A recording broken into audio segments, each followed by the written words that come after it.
नमस्कार, मैं हूं गुंजन मित्तल और आप देख रहे हैं हमारी खास पेशकश जो समर्पित है हमारी आधी आबादी यानी कि नारी शक्ति को। जैसा कि आप सब जानते हैं कि हम हर साल 8 मार्च विमेन डे सेलिब्रेट करते हैं, लेकिन नारी के सम्मान के लिए सिर्फ एक दिन काफ़ी नहीं, इसलिए हम लेकर आए हैं सहेली प्रेजेंट्स इंटरनेशनल वीमेंस वीक, जिसमें हम महिलाओं से जुड़े हर विषय पर बात करेंगे और जानेंगे क्या है हमारे एक्सपर्ट की राय। हर औरत अपने घर की नींव है, इसके बिना किसी भी घर की कल्पना तक नहीं की जा सकती, लेकिन सबका ध्यान रखते रखते ये अपना ध्यान ही रखना भूल जाती है। इसलिए आज महिलाएं कैंसर जैसी गंभीर बीमारियों का शिकार होती जा रही हैं और ये गंभीर बीमारी आज हमारी महिलाओं की मौत की सबसे बड़ी वजह बनती जा रही है। इसलिए आज हम इस शो की शुरुआत करेंगे महिलाओं में होने वाले कैंसर से, जिस पर बात करने के लिए हमारे साथ जुड़ी हैं Dharamshila Narayana super speciality hospital की clinical lead and senior gynae oncologist doctor Satinder Kaur. Doctor Satinder, आपका बहुत बहुत स्वागत है हमारे शो में। Thank you Gunjan, thank you ETV9 for having me here. और एक बहुत ही इम्पॉर्टेंट विषय को यहाँ पे डिस्कस करने के लिए, जिसके लिए जागरूकता ही सबसे ज़्यादा इम्पॉर्टेंट है, ताकि हर महिला तक इसकी इन्फॉर्मेशन पहुँच सके और सही समय पर वो इसका इलाज करा सके। जी बिल्कुल। डॉक्टर, सबसे पहले मुझे ये बताइए कि हर साल 5 लाख से ज़्यादा महिलाएं कैंसर से ग्रसित होती हैं और जिनमें से 3 लाख अपनी जान गंवा देती है इस कैंसर की वजह से। तो क्या बड़ी वजह है जो हमारे हिंदुस्तान में कैंसर के मामले इतनी तेज़ी से बढ़ रहे हैं? सही है गुंजन, बिल्कुल कि ये कैंसर बहुत तेज़ी से बढ़ता जा रहा है और इसके 2 प्रमुख कारण हैं। सबसे इम्पॉर्टेंट है हमारा लाइफस्टाइल चेंज। हमारी लाइफस्टाइल बदलती जा रही है, जिसकी वजह से कि ज़्यादातर हम देखते हैं सब काम कंप्यूटर पे होते हैं, लोग ज़्यादा काम नहीं करते हैं, जिससे मोटापा बढ़ता जा रहा है। मोटापा एक बहुत ही प्रमुख कारण हो गया है कैंसर के बढ़ने के लिए। उसके अलावा स्मोकिंग आजकल फैशन हो गया है, सिगरेट पीना, तंबाकू सेवन करना बहुत ही ज़्यादा ये बढ़ता जा रहा है हमारी सोसाइटी में। सिर्फ lower upper high class, middle class, हर सोसाइटी इस चीज़ के बारे में बहुत बढ़ता जा रहा है। उसके अलावा द ट्रेंड जो हमारी सोसाइटी का चेंज हो रहा है कि जैसे कि लेडीज़ में लेट मैरिजेस हो रही हैं, लेट मैरिज की वजह से प्रेगनेंसी लेट हो रही है, ब्रेस्ट फीडिंग लोग नहीं करवाना चाह रहे हैं, हार्मोन रिप्लेसमेंट ले रहे हैं ज़्यादा सुंदर दिखने के लिए और अधिकतर। लेकिन इन सब कारण की वजह से, इस लाइफस्टाइल चेंज की वजह से, हमारा खान पान चेंज होने की वजह से कैंसर बहुत ज़्यादा बढ़ता जा रहा है। जी। सेकेंडली द इम्पॉर्टेंट चीज़ ये भी है कि एडवांसमेंट जो हमारे देश का विकास हो रहा है, उससे हेल्थ केयर में एडवांसमेंट की वजह से लाइफ स्पैन बढ़ गया है और टेस्ट भी बहुत जगह हर जगह अवेलेबल हो गए हैं। इससे डायग्नोसिस भी ज़्यादा बन रहा है। इसलिए जो पहले लोग घर पे ही मर जाते थे, पता ही नहीं चलता था कि कैंसर हुआ नहीं हुआ, क्यों, कारण क्या था, वो आज जल्दी डायग्नोज हो रहे हैं, उनका इलाज भी हो रहा है, इसलिए उनके नंबर भी ज़्यादा सामने आ रहे हैं। ओके डॉक्टर, ये बताइए किस किस्म के कैंसर भारतीय महिलाओं में मौत की सबसे बड़ी वजह है? भारतीय महिलाओं में 2 सबसे इम्पॉर्टेंट कैंसर हैं, ब्रेस्ट कैंसर और सर्विक्स कैंसर। अगर हम शहरों की बात करें और जहाँ ज़्यादा विकास हुआ है, वहाँ पे सबसे इम्पॉर्टेंट है ब्रेस्ट कैंसर। लेकिन लो और मिडिल सोशो इकोनॉमिक जो सबसे ज़्यादा इम्पॉर्टेंट है, यानी गाँव के लोगों में सबसे ज़्यादा है सर्विक्स का कैंसर। सर्विक्स यानी गर्भाशय के मुख का कैंसर, जो कि बहुत ही इजीली डायग्नोस हो सकता है, लेकिन उसके फिर भी हम लोग इस पे नहीं पहुंच पा रहे हैं और इन पेशेंट्स का इलाज भी टाइमली नहीं हो रहा है। उसके अलावा ओवरी का कैंसर भी आजकल बहुत ज़्यादा बढ़ता जा रहा है। एंड मुंह का कैंसर तंबाकू सेवन की वजह से, जो कि गाँव में भी बहुत ज़्यादा कॉमन है, तंबाकू की वजह से भी मुंह का कैंसर बहुत ज़्यादा बढ़ता जा रहा है। क्यों, ये ही 4 मेन कारण हैं, breast, cervix, ovary and oral cavity, जिसमें जो महिलाओं में सबसे ज़्यादा कॉमन है। ओके, तो किस उम्र की महिलाओं को सबसे ज़्यादा खतरा रहता है कैंसर से? तो कोई भी उम्र ऐसी नहीं है जिसमें कैंसर नहीं हो सकता है। पहले हम कहते थे कि सिर्फ वृद्धावस्था में कैंसर होते हैं, 60 प्लस 70 प्लस में होते हैं, लेकिन आजकल देखा जा रहा है कि 50% से कम, 50% तक कैंसर 50 ईयर से कम एज में हो रहे हैं, यानी 50 साल से कम महिलाओं में ये कैंसर ज़्यादा कॉमन हो गया है।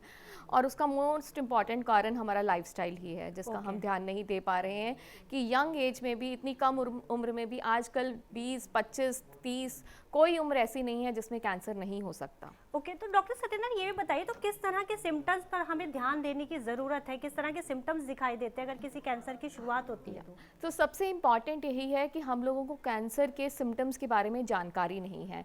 अधिकतर हमारे देश में महिलाएं अपने ये सिम्टम्स को एक नॉर्मल सिम्टम्स समझती हैं। अपने पड़ोसी से डिस्कस करेंगे, डॉक्टर के पास नहीं जाएंगे, बोलेंगे कि ये चीज़ें नॉर्मल होती हैं और नहीं पहुंच पाते हैं। जैसे कि पीरियड्स के बीच में ब्लीडिंग होना, रिलेशंस के बाद ब्लीडिंग होना, नीचे से गंदा पानी जाना, सफ़ेद पानी जाना, और पेट में दर्द रहना, या कोई स्तन में गांठ है जो बहुत देर से पड़ी हुई है, पड़ी रहती है गांठ, लोग उसको देखते हैं क्योंकि ज़्यादातर इन गांठ में दर्द नहीं होता तो वो सोचते हैं दर्द नहीं है, कुछ नहीं है, क्या दिखाना। तो स्तन में गांठ या ब्लीडिंग सबसे इम्पॉर्टेंट है। पीरियड्स महीना बंद होने के बाद अगर ब्लीडिंग होती है तो वो बहुत इंपॉर्टेंट होती है कि कुछ भी ब्लीडिंग अगर फीमेल को हो रही है जो नॉर्मल नहीं है पीरियड्स के अलावा, तो उसके लिए डॉक्टर को दिखाना बहुत ज़रूरी है। उसके अलावा कुछ सिम्टम्स, ओवरी कैंसर के तो सिम्टम्स बिल्कुल ही ऐसे रहते हैं कि जैसे कि गैस बनना, थोड़ा पेट फूलना। तो ज़्यादातर लोग सोचते हैं कि पेट में गैस बन रही है और डॉक्टर के पास जाते ही नहीं है और खुद से इलाज करते रहते हैं, और जब तक वो पहुँचते हैं वो बहुत लेट हो जाती है। तो सिम्टम्स बहुत ही सटल माइनर सिम्टम्स होते हैं, लेकिन इट इज़ इम्पॉर्टेंट कि हमें वो माइनर सिम्टम्स के बारे में पता हो और हम उनको इग्नोर ना करें और डॉक्टर के पास जल्दी पहुंचें। ओके डॉक्टर, अगला सवाल मेरा ये है कि कौन से कैंसर प्रिवेंटेबल हैं और किस स्टेज तक? अगर हम बात कर रहे हैं मोस्ट कॉमन कैंसर्स की, तो दोनों ही most common cancer easily preventable है। तो जैसे कि हम सर्विक्स की बात करते हैं, सर्विक्स का कैंसर या एक वायरस की वजह से होता है जिसको कि हम ह्यूमन पैपिलोमा वायरस कहते हैं। ये वायरस इन्फेक्शन से कैंसर बदलने में 10 से 15 साल लगते हैं।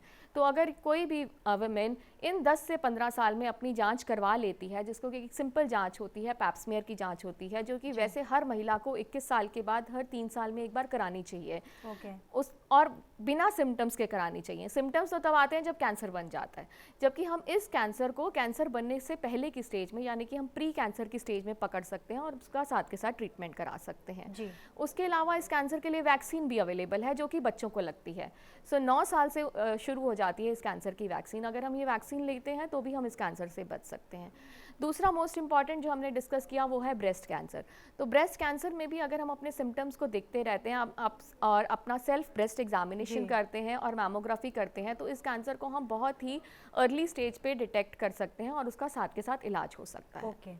डॉक्टर ये बताइए, कैंसर का नाम सुनते ही मतलब एक इंसान हिल जाता है। कैंसर एक इतनी बड़ी हमें चुनौती की तरह लगता है, तो शारीरिक तौर पे तो वीक करता ही है महिला को, इवन उसकी फैमिली को भी। तो मेंटली कितना ज़्यादा डिस्टर्ब करता है महिला को, तो महिला को उससे कैसे कोप अप करना चाहिए, साथ ही फैमिली और हमारे पूरे सोसाइटी को कैसे सपोर्ट करना चाहिए? ये बहुत इंपॉर्टेंट चीज़ है। इनफैक्ट देखो, कैंसर का नाम ही एक हवा बन गया है। हर कोई उसका नाम सोचते ही पहले ही मरीज़ के दिमाग में ये चीज़ आती है कि मैं तो मरने वाला हूँ।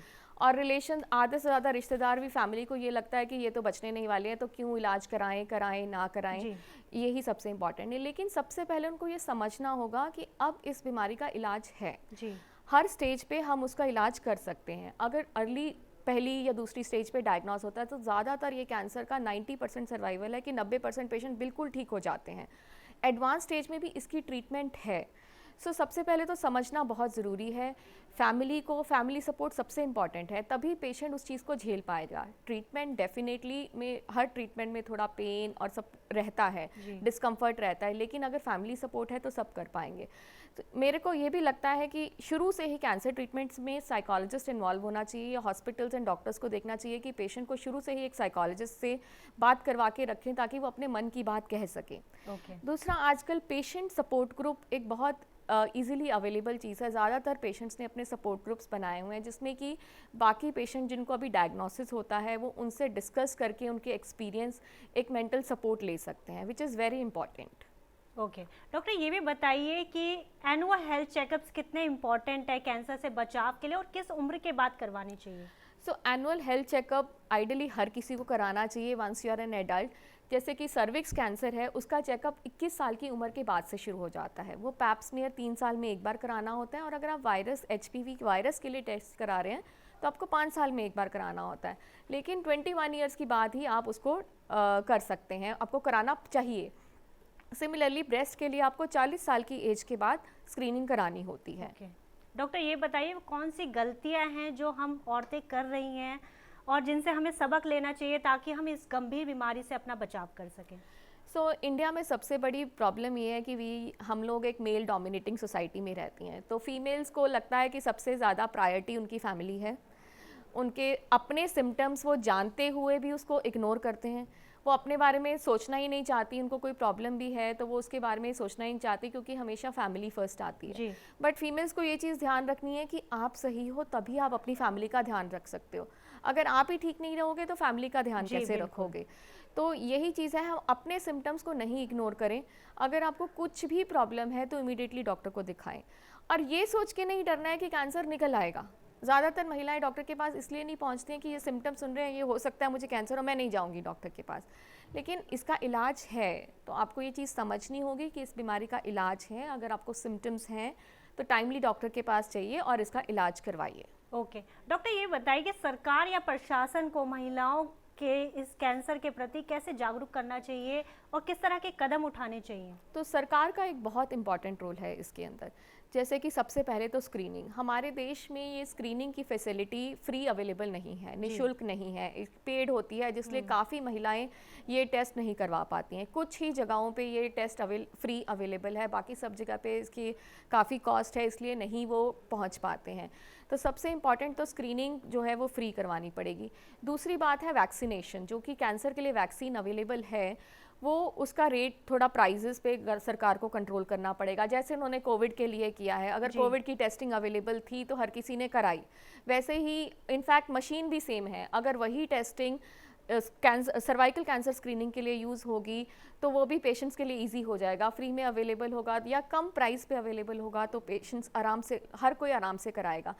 वैसे ही वैक्सीन है, अगर वैक्सीन का रेट कम कर दिया जाएगा, या वैक्सीन को नेशनल इम्यूनाइजेशन शेड्यूल में, जैसे कि बच्चों को बाकी वैक्सीन्स लगती हैं BCG की, पोलियो की, वैसे ही अगर कैंसर की, सर्विक्स कैंसर की वैक्सीन लगे तो ऑब्वियसली फिर इस कैंसर का इंसिडेंस बहुत ज़्यादा कम हो जाएगा। जी, कुछ स्टेट गवर्नमेंट से कदम भी उठाए हैं और फ्री में सर्वाइकल कैंसर की वैक्सीनेशन स्टेट गवर्नमेंट ने कदम उठाए हैं डेफिनेटली, लेकिन आपने शायद आजकल ही न्यूज़ में आया है कि 8000 vaccines Delhi state cancer institute से वेस्ट हो गई हैं। मुझे नहीं पता कितनी रियलिटी है उसमें, but yes definitely government is taking efforts, but एक नेशनल लेवल पे जब होगा तो इसका इफेक्ट ज़्यादा आएगा।